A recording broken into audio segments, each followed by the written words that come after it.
right, so next up, as we continue our session on COVID and related issues, all zoomed out strategies for addressing Zoom fatigue during the COVID-19 pandemic, which we've talked a little bit about so far. I'm really looking forward to hearing this talk and the experiences of the three people that we have with us. We have Angela Bullock from the University of District of Columbia.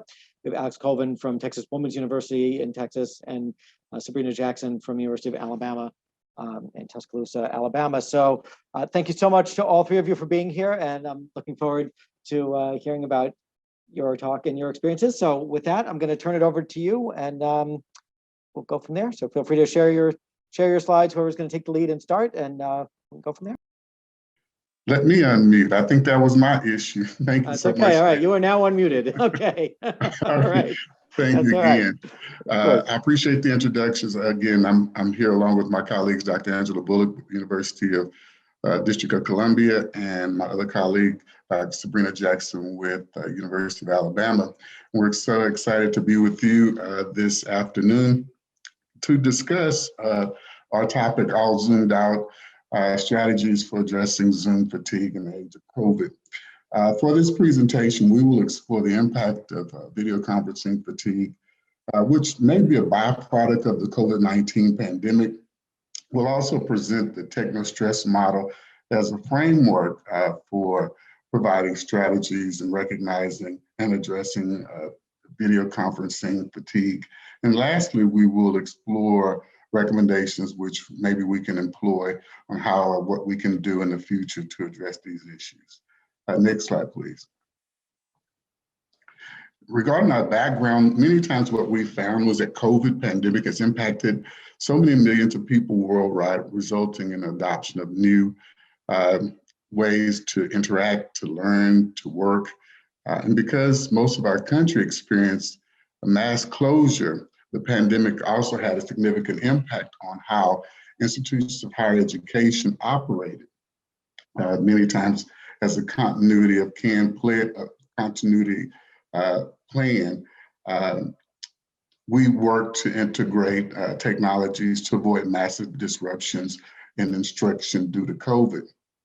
And so we found that many institutions transitioned to offering courses online in a synchronous manner, and they integrated many new technologies such as Zoom, WebEx, Blackboard Collaborate was one that was used quite frequently, Skype, Adobe Connect, GoToMeeting, Microsoft Teams was also one of the platforms many institutions use to create online synchronous opportunities for course delivery.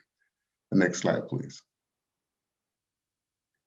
Now, these tools also allowed connected users to continue to remain engaged and to share videos and audio in a real-time format. One such conferencing tool that we want to focus on today is the Zoom platform, which grew in popularity during the COVID-19 pandemic.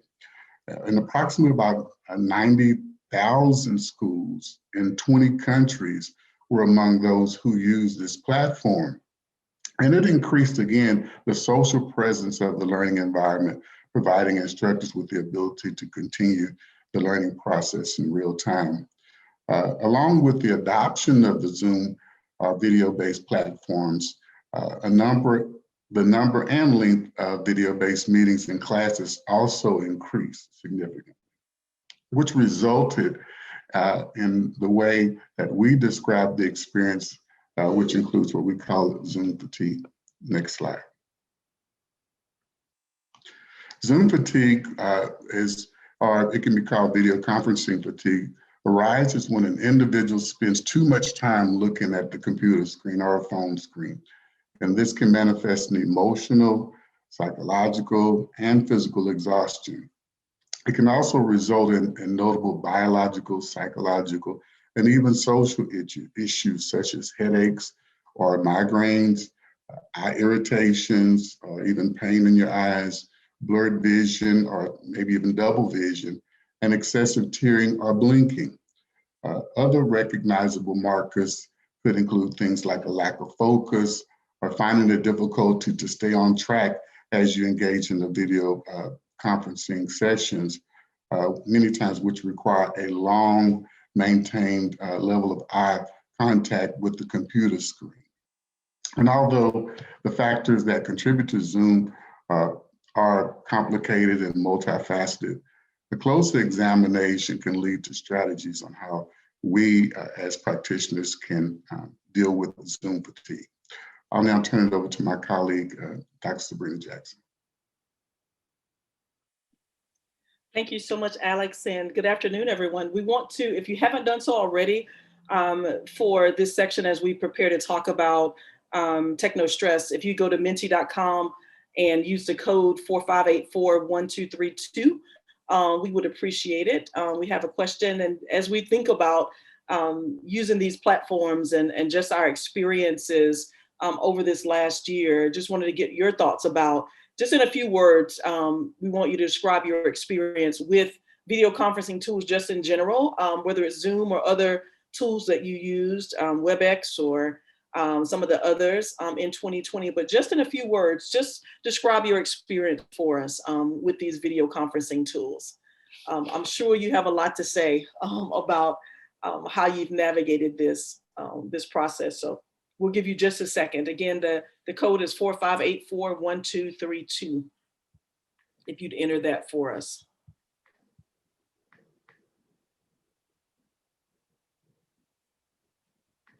Thank you, those of you've started to enter. Learning, frustrating, tiring. I think we can all relate to those as well. Headaches, you're right. And I think Dr. Colvin just mentioned some of the side effects of overuse. Good, we're moving. Ease of use, interface, that's good. Thank you, those of you who are adding. Easy to distract, ease of use interface. I mentioned a community feel on Teams, the oddness of so small. I look forward to hearing a little bit more about that. The quizzes on Zoom is what you think about. Exhausted, that definitely comes to mind for me as well. Just a couple more if anyone wants to enter anything else as we navigate it. So exhausted shows up again. And I say that with a smile, right? We're exhausted, but we're still smiling and pushing through the process.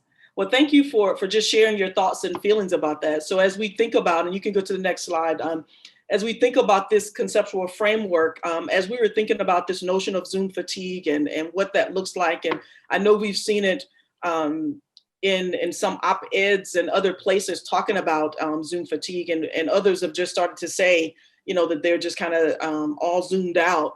But as we were looking at this concept, one of the areas that we came across and frameworks that we came across and thinking about this was called techno stress. And because we realized that a lot of these modern ICTs, they've just changed the work environment, even before COVID, but certainly since COVID, the culture of our work environments have changed, and how we use these video conferencing tools have changed. And I think COVID just magnified that even more for those of us who are having to use it. But we also realized that because we've had to use it so much, it's led to overuse and even sometimes misuse. I know there are times that we could just, when we could walk down the hall or send a quick email, instead of doing that, we schedule the meeting so that everyone has to be on Zoom. But again, which creates more stress and more challenge and takes even more time. And those of us who've had to use these ICTs really have thought about just the lack of time and energy we have because of the use of all this technology. And so this overuse and lack of energy and distress that we experience is referred to in the literature as techno stress. And it's been shown to affect us, our physical health. And I think we saw some of those symptoms in the previous slide. It can affect our physical health. It can, in terms of headaches and stiff shoulders and backaches and anxiety and fatigue. All of us have probably experienced that, sitting at our desks for long hours on these video conferencing tools. Well, now we have a label for it. If we didn't know of this label, and some of you may already be familiar with this term, but others, we have a name for that, for this feeling that we've had, and that's called techno stress. Next slide.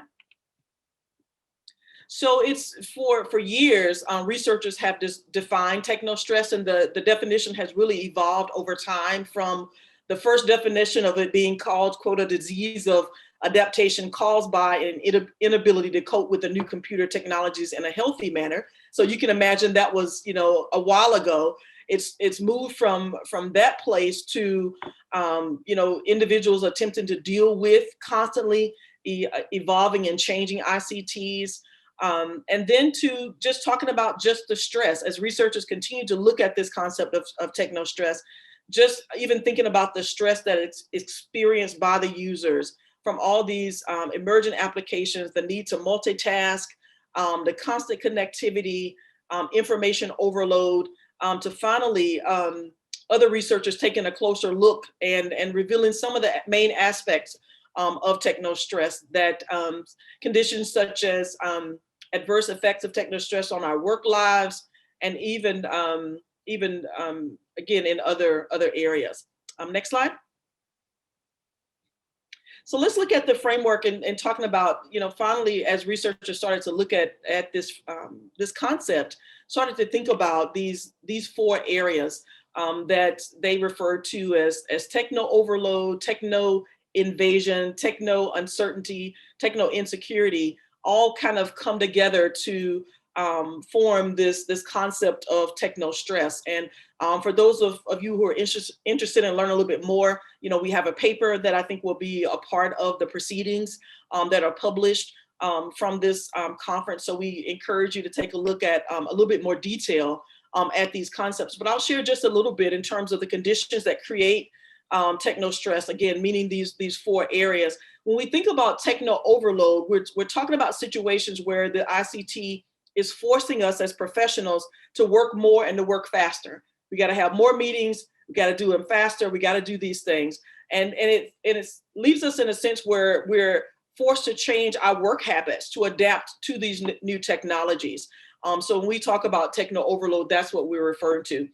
Techno evasion or invasion is the second component of this notion of techno stress. And it describes situations where professionals can potentially be reached anywhere, anytime, right? We're all located in different parts of the country, and we're able to do that. And it's oftentimes it's a good thing because we can do conferences like this, but it sometimes creates challenges when there's no boundaries in terms of balance with these things. And so the researchers refer to this as techno invasion.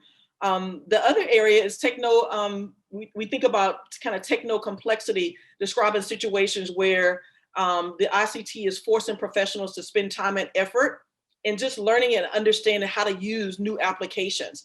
And so, we know technology is constantly changing. And even in that, sometimes that's stressful. Once you learn Zoom, or once you learn another tool, there's another technology that the university or your place of employment is introducing. And sometimes just the complexity of that creates stress for professionals. And then we talk about techno uncertainty. We're referring to contexts where the continuing changes and the upgrades in ICT just don't give professionals a chance to develop a base of experience for a particular application or system. And so you can imagine if in our case, all of us are in higher education and working, at institutions, in schools of social work, we had some programs who had not done anything online. They were all in person. And so this abrupt change to online education without time to do the extensive training that was needed to really know these systems and to be able to operate them, effectively, created this techno stress. And some of the professionals, whether they're in a traditional work environment or higher ed, experience all of these: the overload, the uncertainty, the invasion, the insecurity, again, all creating this notion of techno stress. Next slide. And so again, just to kind of wrap up this area with the conceptual framework, the techno stress includes conditions such as we've talked about: the role overload, increased role conflict, is linked to reduced job satisfaction. People are just frustrated with having to use these technologies so much. They miss some of the other connections that they've made. Again, not that this technology and these technologies don't have benefits, but sometimes when they're overly used or there's overuse, it creates these challenges. It decreased professionals' innovation in their tasks. It reduces their productivity in some cases. Sometimes the professionals are dissatisfied just with having to use the ICT. And then it can be associated with reduced commitment of the professionals to their current organization's goals and values. And so we have to be mindful of this, even as we transition out, hopefully soon, from the pandemic, depending on what part of the world that we're in or country that we're in. These are things that we have to keep in mind. Next slide.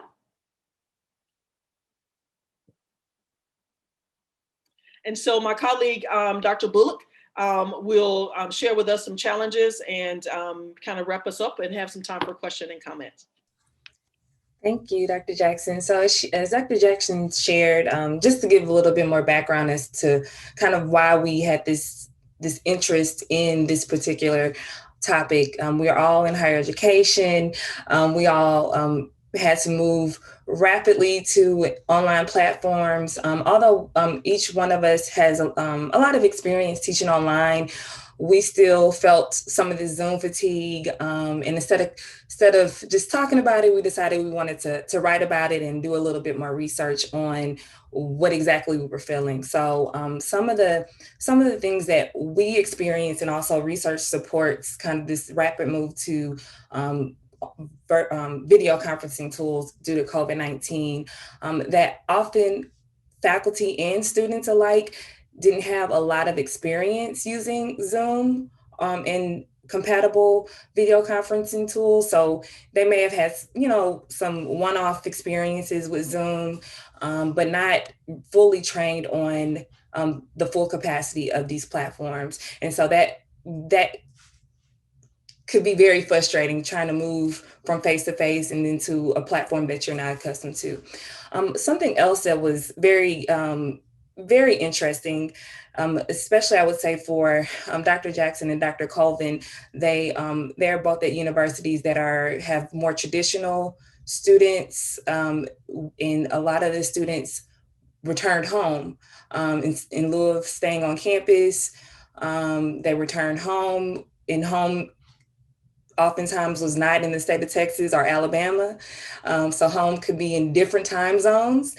So this challenge of where you would normally, if you were in Alabama and your class face-to-face met at 3:00 on a Tuesday afternoon, now you have to figure out as a student, okay, I'm now in California. What time is that? So just the confusion around the time zones, that was a bit frustrating, and that was a challenge for faculty to kind of navigate class times. Also, in more rural areas, although the FCC has some a minimum data transmission around broadband services, oftentimes in rural areas, this broadband minimum is not met. And so if you're in an area where the broadband services aren't up to par, then it could become difficult now that everybody is trying to access these systems. So that overload of the broadband services. And then this last piece around challenges is that research shows that, and you probably all can attest to this, is that when you're on these platforms, you have to make a more intentional and conscientious effort to stay focused because there are a lot of distractions. I have distractions right now in my own space. And so just trying to be more intentional and staying focused can pose challenges. So the social workers that we are, we're not just going to present the challenges to you. We're going to give you some practical solutions, right? So some things that we, as far as strategy, so on an individual level, things that you probably are doing are that you should consider doing to kind of offset this Zoom fatigue or techno stress is something as simple as scheduling time to vent to family and friends. So, after those long days online, it's something to just unloading to your family. Like, you know what, this has just been a lot. It's been stressed, and your family members and friends are probably feeling the same thing. So it could be therapeutic for everyone. Something else that I think is really helpful is changing the scenery between meetings, right? So if you have the ability to, if you have a laptop, if you have a porch, or if you can sit outside for a little bit, or if you have meetings back to back, but there's a small slither of time, actually walking away from the computer, if you can step outside, and that leads into taking mini breaks. So I don't know about you, but I've been in some very intense meetings that last longer than an hour in the virtual platform. So sometimes it's okay to just stop your video, mute yourself, and take your own break, right? Even if the leader is not embedding breaks in, sometimes you need to just step away. Another piece which can be very difficult right now is putting your computer away. If your last meeting ends at 5, then you end at 5, right? If at all possible. Some other pieces, making specific adjustments to your workspace. So there's recommendations on if you have an internal video camera, to connect an external video camera, because you can make adjustments to the webcam and create a more comfortable setting. Also, recommendation is if you have a lower computer or monitor, or if you're using a laptop, to prop your computer or laptop up on books to make the webcam level to your face, so you're not straining or trying to move to the side to make things adjust. So adjusting your hardware as opposed to adjusting yourself. Another one is I know this one is probably the most difficult, but avoiding cell phone usage during Zoom sessions. I know some of you are looking at your phone right now, so put it away. Thank you. So talk about that overload, right? That techno overload. You have your computer in your face, you got your iPad, your phone, so all this technology, and you can say you're a multitasker, but that could become very wearing over time. And then kind of along with adjusting your workspace, keeping the laptop and desktop at a comfortable height, those kind of align. Okay. All right, let me make sure I can. Some recommendations on the macro level, because we recognize that we can only do so much as individuals, but really thinking on what can the larger institutions do to help support faculty, employees when they're experiencing Zoom fatigue. So I want to make sure that we have time for Q&A, so I'll zip through this. This whole idea of training, so end user training, I know we had to jump onto these tools very quick, but now enough time has passed where there can be more intentional trainings for faculty, for students, for employees. So ensuring that institutions have those trainings available, and they not necessarily live trainings, but they can be those on-demand trainings. So as refreshers. Then also creating an initiative to ensure that faculty are aware of how to access support services. So most institutions have some form of EAP, employee assistance programs. And so really utilizing those support services and ensuring that employees, faculty know that EAP exists, that there are online services that faculty, staff, employees can take advantage of.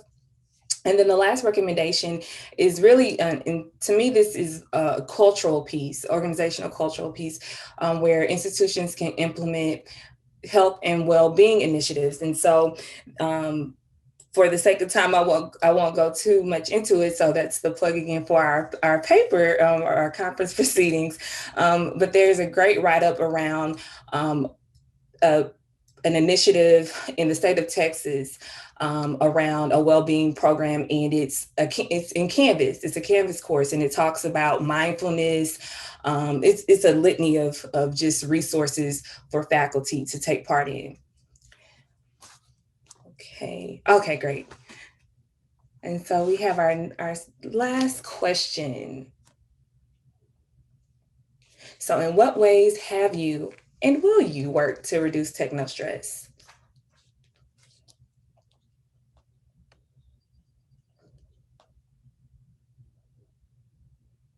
And so I'll give you maybe 30 seconds.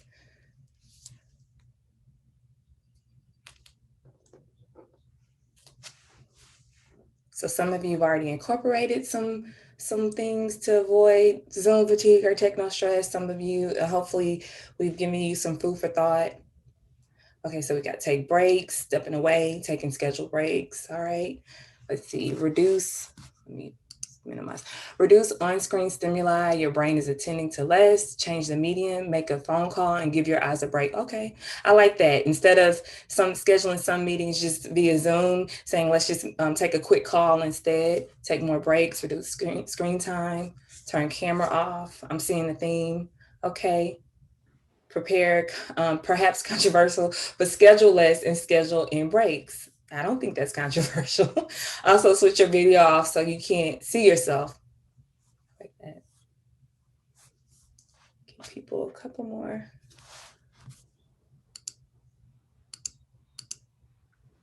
Okay. Reduce meeting length. I think that's a good one.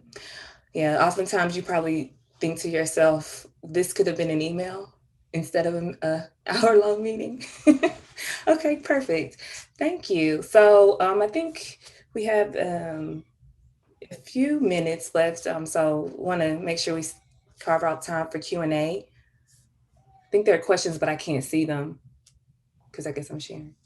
I'm able to see them, Dr. Bullock. I think Trevor Laughlin. David, were you getting ready to do those? Yeah, no, please go ahead. That would be, if you're happy to do it, that would be fantastic. I was, if you need me, but if you don't need me, it's all yours. Okay.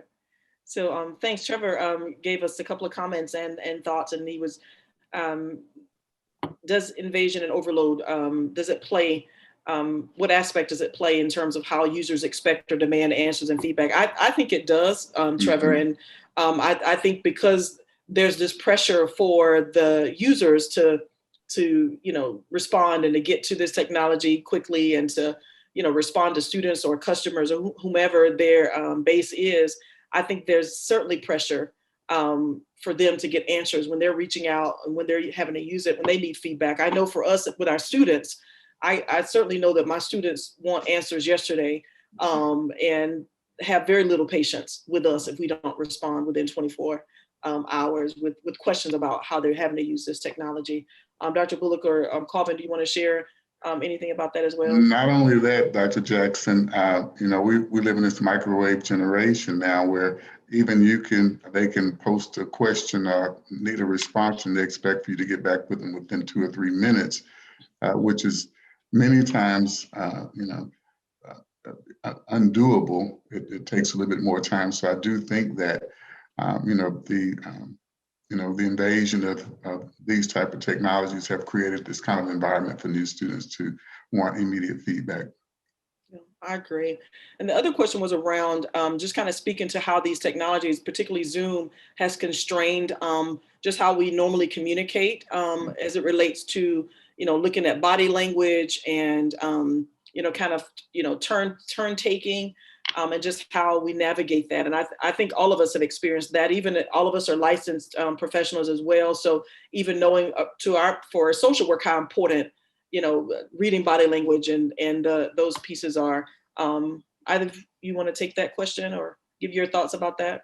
And I've put into my courses parameters at the beginning of the course to make sure that we use what's called etiquette, that's professional etiquette on the web, and making sure that each person recognizes that you have to respond or be professional with your colleagues within the course section. And that helps them to recognize that I can't just butt in when someone else is trying to make a point. I have to be patient and wait my turn. And I know with some of our exercises, we also allow students to record the session. And so they're able to then watch themselves in terms of that, learning how to read body language, because I don't think this technology is going away. I think our students are going to have to learn to do counseling sessions or work with their clients using these kinds of tools. And so they do need to even sharpen their skill set when it comes to reading body language and, those nonverbal kind of communication pieces. So that's something as programs, we're going to have to do more to make sure that our students are prepared. I love your recommendations at the end, Trevor. I really do. Reducing screen stimuli. Your brain is attending to less, changing the medium, making a phone call, and giving your eyes a break. Great recommendations. And we'd love to hear from you. If you have other questions or want to discuss this anymore, feel free to contact us. You see our information on the screen there. Fantastic. Well, that gets us just to the up to the break. And thanks so much. Really, really interesting presentation, and appreciate learning from your experiences and the discussion as well. So it's great to have you here at the conference. So with that, I think we can wrap up. We've got a break until 3:30 and then one more session this afternoon. Hopefully I'll see many of you back for one of the streams at 3:30. So thanks once again. I really appreciate it. Thank Great talking to you. you. Thank you. Thank you, All right. everyone. Take care. Bye-bye. Thank you. Bye-bye.